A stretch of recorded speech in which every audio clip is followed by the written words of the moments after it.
माँ अपने बेटे से मिलने के लिए सऊदी अरब गई, लेकिन बेटे से मिल ना सकी। अस्सलाम वालेकुम, कैसे हैं आप लोग। मैं हूं आपके साथ अदनान, और आज एक सच्चा वाकया आपको सुनाने जा रहा हूं। एक ऐसे बदबख्त बेटे का जो जिंदगी में अपनी माँ से ना मिल सका। माँ पता नहीं कितनी तलब लेकर उसके लिए बाहर गई पीछे। अब कहानी क्या हुई, सियाने कहेंगे कि जो बंदा यहाँ न कमाए वो बाहर भी न कमा ही रहेगा, और जो काम करने वाला है वो ना यहाँ भूखा मरता है ना बाहर जाके। अब मंजूर नामी शख्स जो है वो पाकिस्तान के अंदर छोटी मोटी मजदूरी करता था, और जो पैसे कमाता था वो शाम को गया और नंबर लिए, वो जुआ जिसको कहते हैं ना, नंबर खेलते हैं, वो नंबर लेके खेल लेता था। अब एक दिन क्या होता है कि उसकी माँ कहती है, बेटा कुछ पैसे मेरे जो गहने पड़े ना उनको बेच के तो तू सऊदीया का वीजा लगवा, वहां पे जाके ना, वो फलां रिश्तेदार भी हमारा काम करता है तो उधर काम कर ले, तेरे अच्छे पैसे बनेंगे। माँ को तो अब ये था कि यहाँ से निकलेगा तो वहां जाकर ये सुधर जाएगा, वहां जुआ नहीं खेलेगा, कुछ इसकी जिंदगी बन जाएगी। अब मंजूर के 3-4 बच्चे भी थे, बीवी थी, बच्चे थे। माँ ने गहने बेचे और बेचकर बेटे के लिए वीजे का बंदोबस्त। मंजूर पासपोर्ट वीजा रेडी हुआ, टिकट लगवाई और सऊदी अरब पहुंच गया।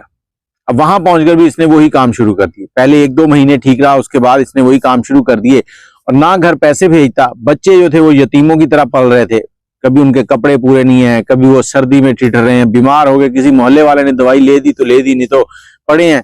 और इधर माँ जो है वो हर वक्त दरवाजे में बैठी बेटे का इंतजार करती, जो आता उसे कहती मेरे बेटे से मेरी बात करवा दो। ये 20-25 साल पहले की बात है। उस वक्त टेलीफोन भी बहुत कम थे। अब ना तो कोई माँ की बात करवाता, ना ही माँ को कोई बेटे के पास लेके जा रहा था। आखिरकार मोहल्ले के एक लड़के जिसने हिम्मत की और मोहल्ले वालों से कहा कि कुछ पैसे इकट्ठे करो, माँ जी को उम्रा के लिए भेजते हैं।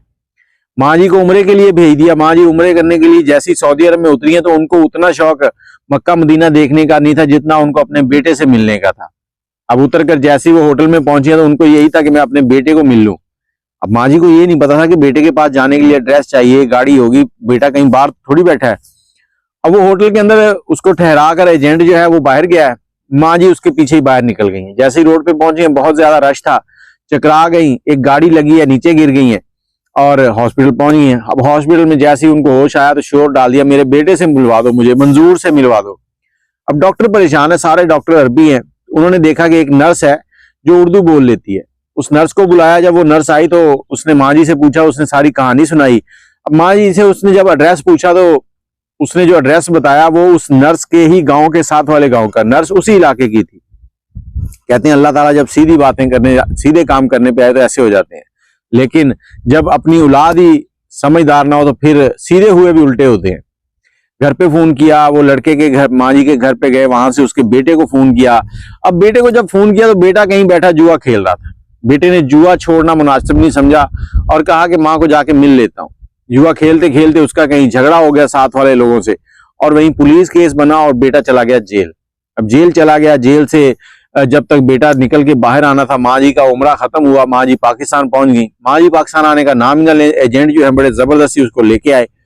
पाकिस्तान पहुंची है, अब घर बैठी है, रोए जा रही है कि मुझे मेरा बेटा मिलवा दो। माँ जी का इसी हालत में इंतकाल हो गया। माँ अपने बेटे को देखने के लिए तरसती रही। बेटा पाकिस्तान ना आया, ना उसने पैसा भेजा, ना खुद पाकिस्तान आया। अब पता नहीं क्यों वो आ ही नहीं रहा था यहाँ पर। और इसी दौरान उसके जो बच्चे थे वो पलते गए, जवान हो गए। अब जब जवान हुए, उसकी बेटी सबसे बड़ी थी, वो जवान हुई तो उसके जो मामू नाना थे उन्होंने कुछ पैसे वैसे करके तो उस बच्ची की शादी रख दी। शादी रखी तो मंजूर को फोन किया कि आप भी आ जाना, फलां तारीख को शादी है, अगर मुनासिब समझो तो। मंजूर साहब फिर नहीं गए, बेटी की शादी हो गई। अब उनका बेटा जो था वो भी पढ़ लिख गया। बच्चे जो गरीब के बच्चे जो रुलते खुलते पढ़ते हैं ना, अल्लाह ताला उनके वैसे ही नसीब अच्छे कर देता है। बच्चे के नसीब अच्छे, कोई अच्छी नौकरी लग गई, अच्छे पैसे आने लगे, तो उसकी माँ कहती बेटा मैं मरने से पहले तेरे बाप से एक बार मिलना चाहती हूँ, पूछना चाहती हूँ कि हमारा क्या कसूर है। बेटे ने कहा ठीक है। बेटे ने माँ का उम्रे का टिकट बनवाया और अपना भी लिया। दोनों माँ बेटा उम्रा करने के लिए चले गए। उम्रा करने पहुंचे। उम्रा करने के बाद उन्होंने बाप का एड्रेस लिया, टैक्सी में बैठी उसके मकान पे पहुंचे हैं। जैसे ही वहां पहुंचे हैं, उसके तोते ही उड़ गए बेगम और बेटे को देख के। अब बजाय खुश होने के वो गुस्सा हो रहा है। अब कमरे में गए, जिस कमरे में वो रहता था, अंदर हर तरह सिगरेट, नस्वार, बीड़ी, धुआं ही धुआं, मतलब गंदगी, इतना बुरा हाल। अब उसका अकामा खत्म था, पता नहीं क्या क्या मसले मसाइल थे, पैसे नहीं थे वापस आने के। तो जो साथ रहने वाले लोग थे वो तो पहले भी उसे कहते थे कि तुम जाना चाहते हो जाओ, हम तुम्हें हेल्प करते हैं, तुम्हें भिजवाएंगे। उन्होंने जैसे तैसे करके जो भी एजेंट वगैरह हायर किए, इसका अकामे का मसला हल करवाया और इसको पाकिस्तान भेज दिया। अब मंजूर साहब पाकिस्तान पहुंच गए हैं। पाकिस्तान पहुंचे हैं तो पले पलाए बेटे हैं जो नौकरी कर रहे हैं और बाप बेटों के पैसे पे अय्याशी करने लगा। वो जुए वाले काम अब भी ना छोड़े। अब इसने उसका तरीकाकार चेंज कर लिया। अब इसने छत के ऊपर कबूतर रख लिए, बड़ा सा छज्जा लगा लिया।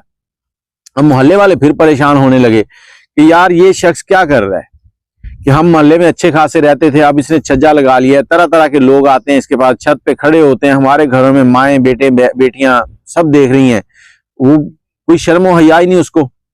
बहुत बार लोगों ने उसको समझाना चाहा लेकिन उसको समझ नहीं आ रही थी। लेकिन कुदरत ने जब आपको ढील दे रखी हो ना, तो आपको समझ जाना चाहिए कि कहीं ना कहीं रस्सी खींचेगी और आपकी बुरी हालत हो जाएगी। फिर एक दिन क्या हुआ, कबूतर की तरफ मंजूर देख रहा था छत के ऊपर, और कबूतर को देखते देखते आगे बढ़ रहा था। आगे बढ़ते बढ़ते छत खत्म हुई है, तीसरी मंजिल के ऊपर था और वहीं से नीचे धड़ूम करके गिरा और सारा कुछ बिखर गया। फिर रूह जो है वो जिस्म से निकल गई और मंजूर साहब जो है वो अल्लाह को प्यारे हो गए। मोहल्ले वालों ने सुख का सांस लिया। और ये एक सच्चा वाकया है। इस पर आप क्या कहते हैं, क्या राय देते हैं, कमेंट में अपनी राय जरूर दीजिएगा और दुआ कीजिएगा कि अल्लाह ऐसे बेटों को हिदायत दे ताकि वो माँ बाप के फरमाबरदार बन सकें। बीवी बच्चे पल गए, माँ सोचते सोचते ही मर गई।